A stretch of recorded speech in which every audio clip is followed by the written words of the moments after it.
Doubt and uncertainty are part of being in form as humans, part of the unreal experience of separation from your source, from mother/father/God.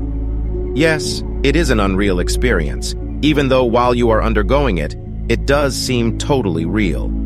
And this is a very good reason for you to awaken, because living in a state of unreality is quite distressing for most people.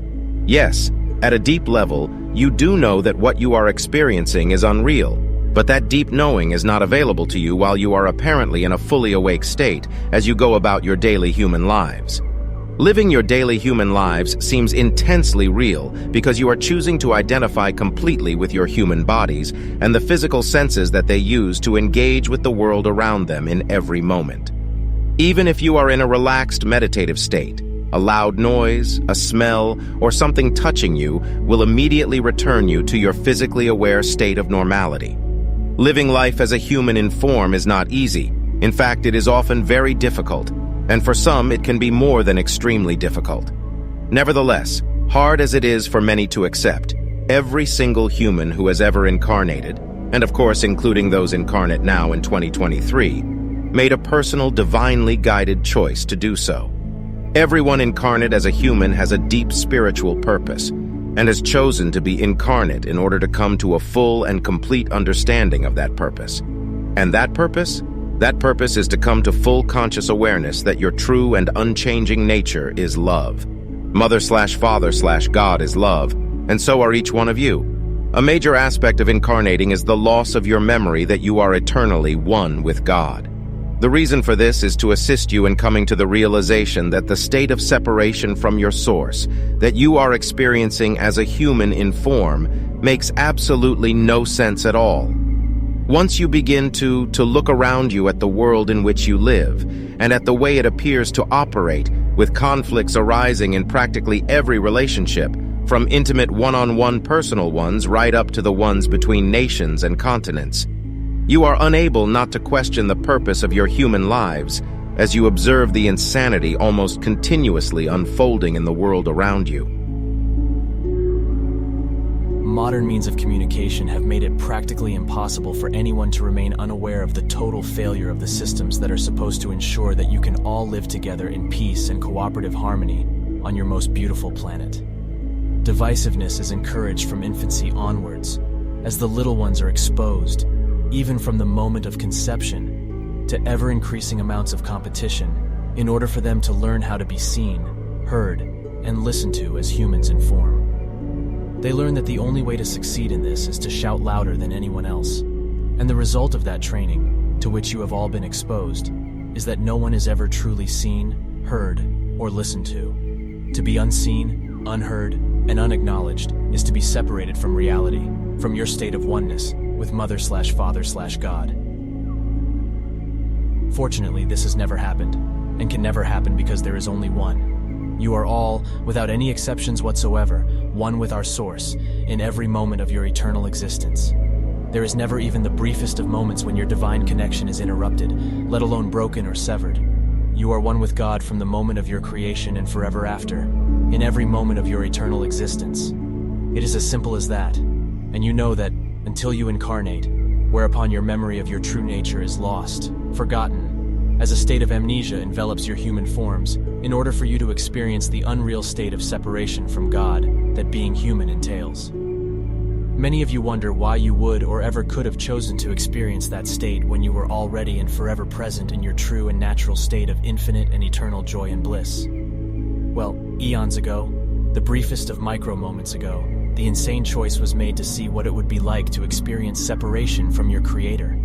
Having been given all the power and ability of God at the moment of your creation, you were able to construct a totally unreal state of limitation, an illusory state of existence in which to do this.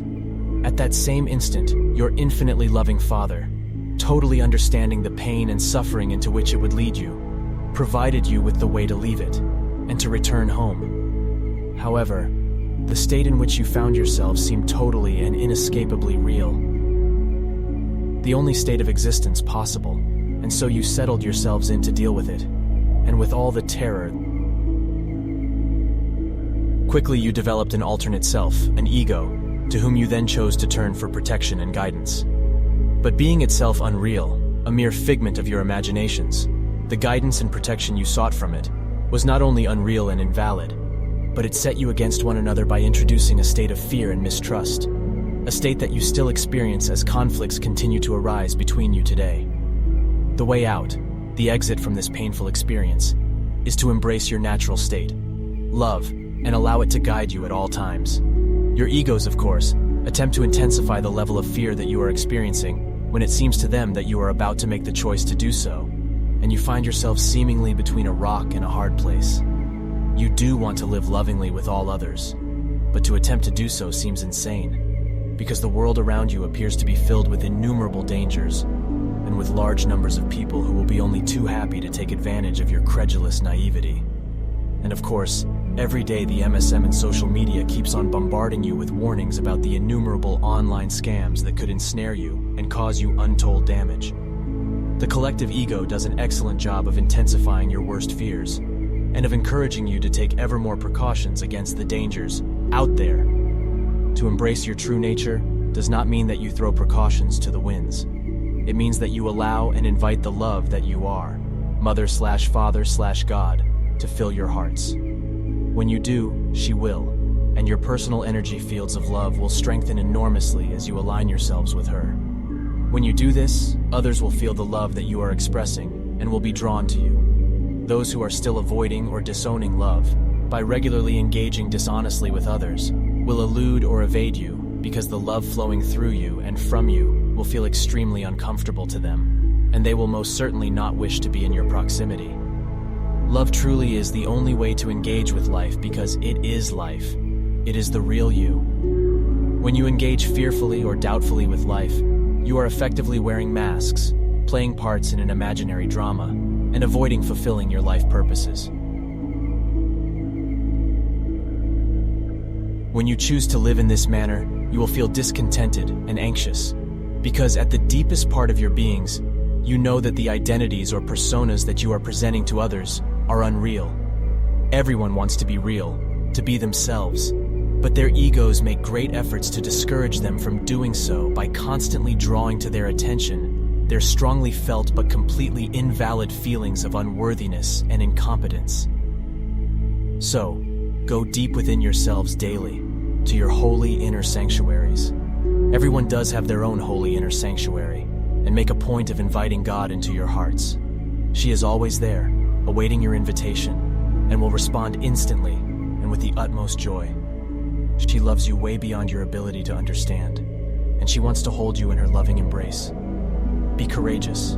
Disregard any feelings or beliefs that you may have suggested that you are unworthy, that you are a sinner, and powerfully. You are all very powerful beings. Make the free will choice to invite her to take you into her arms, and then delight in the peace and safety you experience.